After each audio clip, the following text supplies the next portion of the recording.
Hello guys, right now I'm standing in a parking garage in Ontario, California. With that being said, on today's episode of Journalism Era, we'll be hitting the streets of Ontario to capture the sentiment of local residents on their current standard of living. But first, it's important to note that Ontario, California, nestled in the Inland Empire region of Southern California, stands as a testament to the rapid growth and transformation that characterizes much of the state. Founded in 1882 by Canadian engineers George and William Chaffee, Ontario was initially conceived as a model colony centered around agriculture, particularly the cultivation of citrus fruits.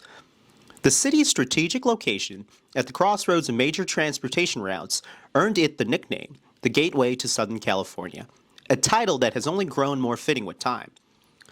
Historically, Ontario's growth mirrored the broader development trends of Southern California. In its early days, the city attracted settlers with the promise of fertile land and a temperate climate, quickly establishing itself as a key player in the region's agricultural economy. The construction of Ontario and San Antonio Heights Railway further spurred development, connecting Ontario to nearby cities and facilitating the export of its agricultural products. Today, Ontario is home to a diverse population of over 180,000 residents, reflecting the broader demographic shifts seen across the region.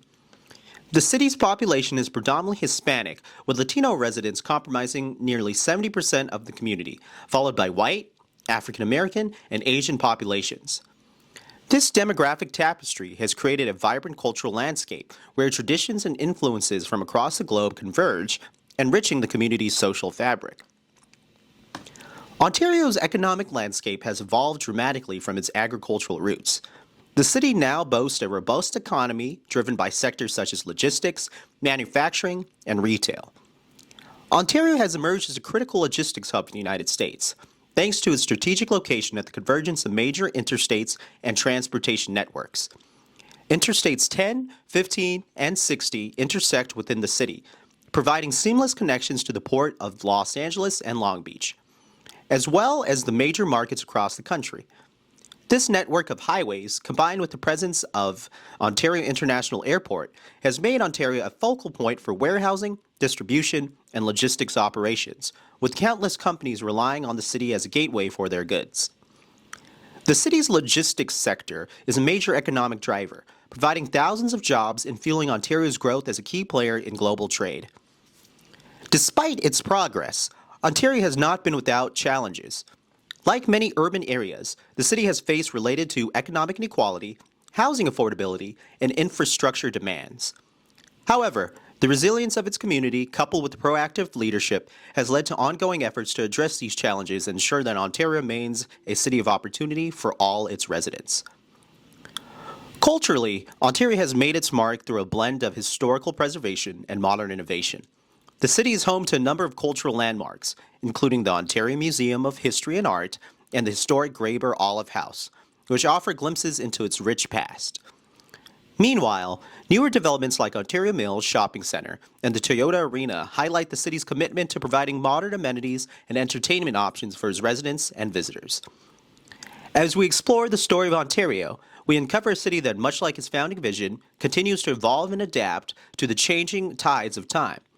Ontario's blend of historical significance, cultural diversity, and economic dynamism make it a unique and integral part of Southern California's landscape. By delving into its past and present, we gain a deeper understanding of a community that, while rooted in history, is always looking toward the future. Without further ado, sit back, relax, and enjoy the special report. Thank you. Hello guys, and welcome to another episode of Journalism Era. On today's episode, we'll be hitting the streets of Ontario, California to capture the sentiment of local residents on their current standard of living. As usual, we'll try our best to remain unbiased and merely just capture the sentiment of local residents. So without further ado, let's just get right into the interviews. Thank you. So first and foremost, do you mind just giving us your first name? My name is Mark. Nice. No, my name is Mark. Oh, that's pretty funny. My name is Mark, but nice to meet you, Mark. So first question today would be like, how would you describe your standard of living over the course of the last 4 years? So I would say mostly everything, but house prices, obviously they're not cheap around this area, so like that. So it's really, really hard to find an area where it's cheap. Almost anywhere, it doesn't. The price for $1,000 doesn't decrease at all. It's been all right. It's been honest work. You know, it's not very fancy or well off or anything, but I live in good. I have a roof over my head, food in my stomach. Actually, there's been a definite increase in the cost of living, which is something that I know due to inflation it's going to happen, but it's something that we have to deal with. I'd say it's decent, like the housing's decent, but honestly, it's not so much for other people. I've seen a lot of homeless, and I really can't go at night without hearing gunshots, honestly. And that's just about it. Pretty price-wise, it's pretty.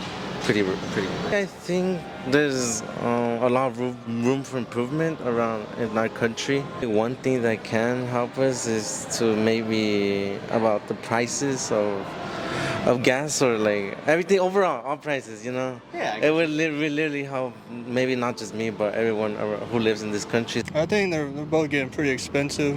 You know, you gotta keep working every day. You know, you gotta really own a company if you want to live comfortably. So, you know, what I do, you know, it gets my bills paid, gets the food in my stomach. So, you know, it could be a little less expensive. But other than that, you know, just gotta keep working. Well, food, most definitely. You can definitely see the increase in pricing when it comes to inflation. Fuel, that one too. So housing, definitely. Okay. I've seen a huge rise in AC, especially with summer. And trying to drive around, it's like $20 just to drive 30 minutes. It's insane. I prefer taking the bus because it's $2 and I can go the same distance, you know? Yeah, shit's getting expensive. I might have to move. And this place it's harder to sleep in, you know? Closing question, regardless of who the president will be in November, what are some things that you would like to see be changed or things that you think would help out people in your situation? Probably healthcare for more workers, because you know there's not a lot of good healthcare that doesn't cost or is not inexpensive. I think healthcare is pretty expensive. You actually want to, because you know anything can happen at any time. You need coverage for anything, especially medical companies overcharging for their medicine, and then. I know that in this system of things, the presidents can't do it. It has to be God that does it. The presidents, human man, can't do it. Honestly, yeah, a food or maybe a housing policy or something, because I see a lot of people just out here just like sleeping on the floor sometimes, just sunbathing, you know. And I've heard heat stroke cases have gone up recently too, and I feel really bad for anybody without a house too. Especially people who come from a different country, you know, like we're having a lot of people. It will help them too because they come from like a foreign country to this country to obviously find a better opportunity and do good in this country too. That's why people come to our country, immigrate from a different country to come to our country to help maybe families in their country who are struggling or like, you know, overall just do good for oneself. I want to appreciate your time, Matthew. You know, we'll conduct an interview for you right there, and you know, that's a good example of like, you know, it's not. We appreciate your time and the time that you've given for us, and you know, we hope everything goes well. And I'll cut the clip right there. I want to thank you for like taking the time to talk with us. You know, all perspectives are valuable, and you know, I'm just glad that you agreed to it. But thank you.